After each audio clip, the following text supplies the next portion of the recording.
नमस्कार दोस्तों, बहुत बहुत स्वागत है एक बार फिर से आप सभी का इंडिया नाउ में। और मैं हूं संदीप पाल। बीएसपी के खेमे से एक बहुत बड़ी खबर निकलकर सामने आ रही है। वो खबर चुनावों से जुड़ी हुई है और खबर ये है कि बीएसपी सुप्रीमो मायावती ने ये ऐलान किया है कि झारखंड में होने वाले चुनाव में बीएसपी सभी 81 सीटों पर चुनाव लड़ेगी। ये बहुत बड़ा ऐलान है चुनाव को देखते हुए।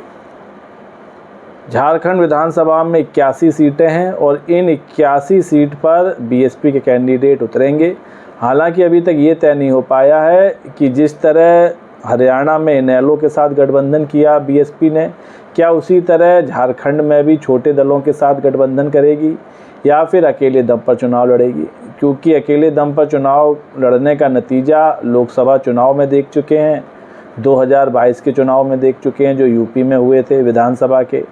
तो इस बार झारखंड में मायावती ने जो बहुत बड़ा फैसला लिया 81 सीटों पर चुनाव लड़ने का, ये अकेले लड़ेंगी या फिर गठबंधन के साथ लड़ेंगी, ये अभी तय नहीं हुआ। लेकिन ये बात तय हो चुकी है, पुख्ता हो चुकी है, इस पर मोहर लग चुकी है कि झारखंड चुनाव बीएसपी लड़ेगी और सभी सीटों पर लड़ेगी। ये बड़ी खबर निकल कर सामने आई है। इसी को लेकर झारखंड में जो बीएसपी के नेता हैं, पदाधिकारी हैं, राष्ट्रीय लेवल के नेता हैं, उन सब के बीच विचार विमर्श चल रहा है। और बहुत जल्द आकाश आनंद भी शायद झारखंड पहुँचें और वहाँ की जो पार्टी है उसको मजबूत करने के लिए बैठकें करें, समीक्षा बैठकें करें। तो बहुत कुछ अब हैपनिंग होगी झारखंड में बीएसपी के लिए। इन सब के बीच अभी कुछ दिन पहले ही जो पलामू शहर है वहाँ पर बीएसपी की एक बड़ी बैठक हुई। इस बैठक में जो पलामू के जिला अध्यक्ष हैं बीएसपी के अजय कुमार भारती और हुसैनाबाद उत्तरी जिला परिषद के जो अध्यक्ष हैं राजू मेहता समेत प्रदेश के कई बीएसपी नेता इस कार्यक्रम में शामिल हुए। और इस दौरान उन्होंने ये संदेश दिया और उन्होंने ये कहा कि बीएसपी सभी सीटों पर चुनाव लड़ेगी।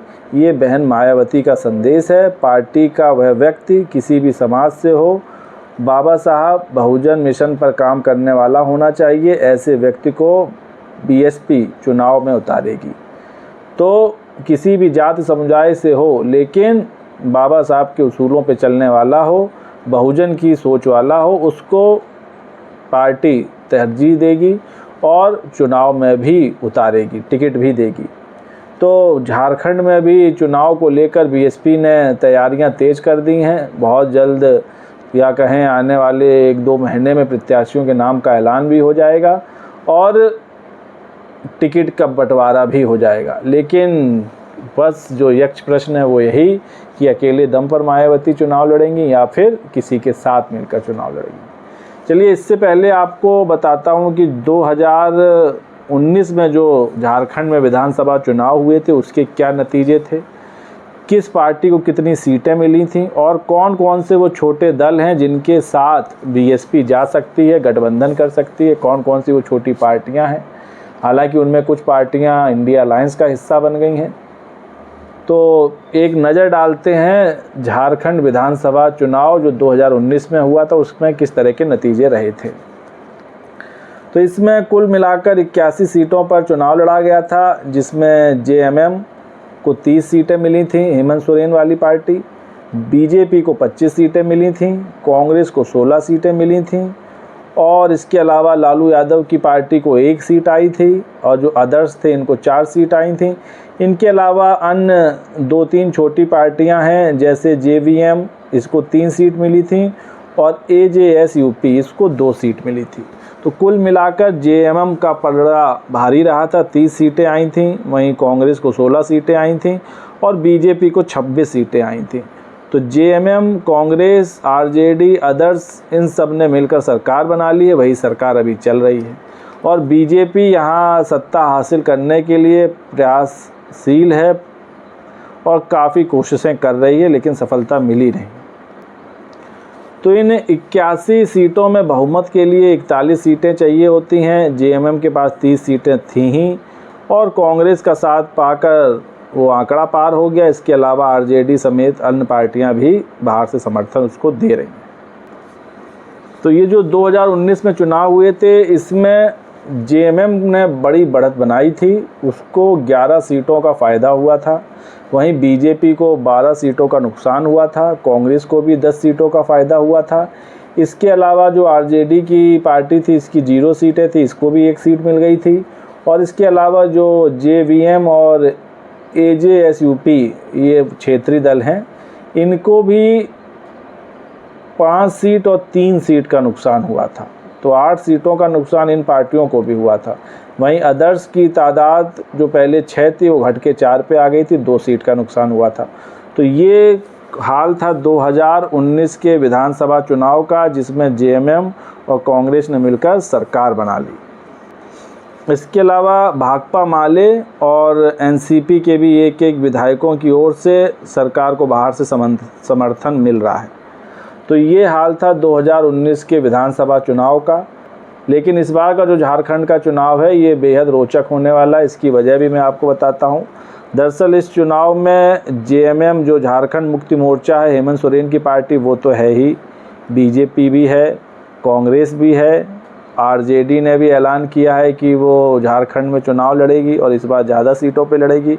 इसके अलावा बिहार के जो सीएम है नीतीश कुमार, उनकी जो पार्टी है जेडीयू, उसने भी झारखंड में चुनाव लड़ने का ऐलान किया है। तो इस बार जो मुकाबला है ये जेएमएम के बीच है, बीजेपी के बीच है, कांग्रेस के बीच है, जेडीयू के बीच है, आरजेडी के बीच है। इसके अलावा बीएसपी सुप्रीमो मायावती की बहुजन समाज पार्टी भी इस बार मैदान में। तो कुल मिलाकर 6 बड़ी पार्टियां इस बार चुनावी मैदान में हैं। हालांकि बीएसपी को इस प्रदेश में काफ़ी मेहनत करने की ज़रूरत है। हालांकि जो आबादी का समीकरण है वो काफ़ी हद तक बीएसपी के पक्ष में है। काफ़ी संख्या में एससी एसटी आबादी है, लेकिन अभी तक यहाँ बीएसपी का खाता खुला नहीं। तो इस बार बीएसपी क्या यहाँ कुछ करिश्मा कर सकती है?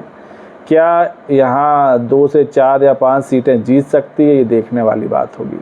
फ़िलहाल तो अभी मंथन चल रहा है, चिंतन चल रहा है, किसको टिकट देना है, किसे प्रत्याशी बनाना है, किस विचारधारा पर चुनाव लड़ा जाना है। इन सब बातों पर बीएसपी में अभी जोर आजमाइश चल रही है। तो कुल मिलाकर बड़ी खबर यही कि झारखंड में बीएसपी चुनाव लड़ने वाली है, सभी सीटों पर चुनाव लड़ेगी, इसका ऐलान हो गया है और इसकी तैयारियां चल रही हैं। तो बीएसपी भले ही लोकसभा चुनाव में एक भी सीट हासिल ना कर पाई हो, लेकिन इस बार पार्टी को खड़ा करने के लिए मायावती जी जान से लगी हुई हैं। फिर चाहे वो यूपी का 10 सीटों का उपचुनाव हो, उसमें भी बीएसपी उतर रही है। इसके अलावा हरियाणा, महाराष्ट्र और झारखंड के चुनाव में भी अपनी दावेदारी पेश कर रही है। और अब देखना होगा कि जो अगले साल बिहार में चुनाव होने हैं, क्या उसमें भी बीएसपी दावेदारी पेश करेगी? ये देखने वाली बात होगी। तो दोस्तों, इस वीडियो पर आपकी क्या राय है कमेंट्स करके बताइए। वीडियो पसंद आया हो तो चैनल को लाइक शेयर और सब्सक्राइब करना ना भूलिए। तब तक के लिए नमस्कार।